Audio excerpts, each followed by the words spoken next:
பிரபல பாலிவுட் நடிகர் வினோத் கண்ணா மறைந்த நிலையில் தமிழ் சினிமாவின் பிரபல நடிகரான வினு சக்கரவர்த்தியும் காலமானார். கடந்த சில ஆண்டுகளாக உடல்நலக் குறைவால் பாதிக்கப்பட்டு அவ்வப்போது மருத்துவமனையில் சிகிச்சை பெற்று வந்தார் வினு சக்கரவர்த்தி. இந்நிலையில் அவருக்கு மூச்சு திணறல் ஏற்பட்டு சென்னையில் உள்ள ஒரு தனியார் மருத்துவமனையில் அனுமதிக்கப்பட்டார். ஆனால் சிகிச்சை பலனின்றி அவர் மரணமடைந்தார்.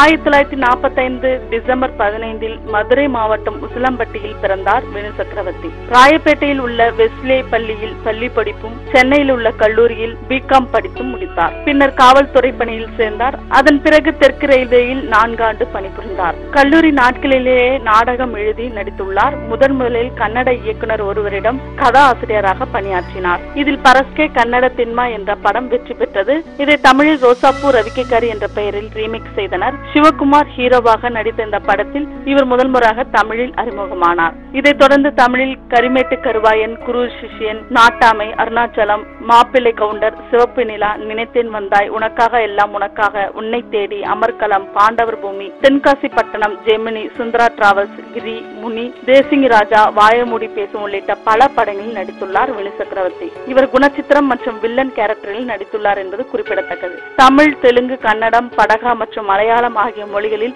1000க்கும் மேற்பட்ட படங்களில் நடித்துள்ளார். இதில் தமிழில் மட்டும் 900 படங்களிலும், மலையாளத்தில் 30 படங்களிலும், தெலுங்கில் 5 படங்களிலும், ஒரே ஒரு திரைப்படம் படகா மொழியிலும், இன்னும் மற்ற மொழிகளிலும் நடித்துள்ளார். சில படங்களை இவர் இயக்கியும் உள்ளார். 2007ஆம் ஆண்டு வெளிவந்த முனி திரைப்படம் இவரது 1000வது திரைப்படமாக அமைந்தது. சிவாஜி, ரஜினி, கமல், விஜயகாந்த், விஜய், அஜித் உள்ளிட்ட முன்னணி நடிகர்களுடன் நடித்துள்ளார் வினு சக்கரவர்த்தி. 1979ஆம் ஆண்டு இவர் கதை எழுதி வெளியான வண்டி சக்கரம் என்ற படத்தில் கவர்ச்சி நடிகை என்று அழைக்கப்பட்ட மறைந்த சில்க் சுமிதாவை வண்டி சக்கரம் என்ற திரைப்படத்தின் மூலம் சினிமாவுக்கு அறிமுகப்படுத்தினார். மாநில அரசின் கலைமாமணி விருது, மலேசியா, சிங்கப்பூர், கன்னட தமிழ் சங்கம் வழங்கிய வாழ்நாள் சாதனையாளர் விருது, காஞ்சி சங்கரா மடத்தின் ஆஸ்தான வித்வான் ஆகிய விருதுகளை பெற்றுள்ளார் வினு சக்கரவர்த்தி. மறைந்த வினு சக்கரவர்த்திக்கு ஒரு மகளும் மகனும் உள்ளனர். திரையுலகினர் பலரும் தங்களது ஆழ்ந்த இரங்கலை தெரிவித்துள்ளனர். மேலும் சினிமா தகவல்களுக்கு கீழே உள்ள சப்ஸ்கிரைப் பட்டனை அழுத்தவும்.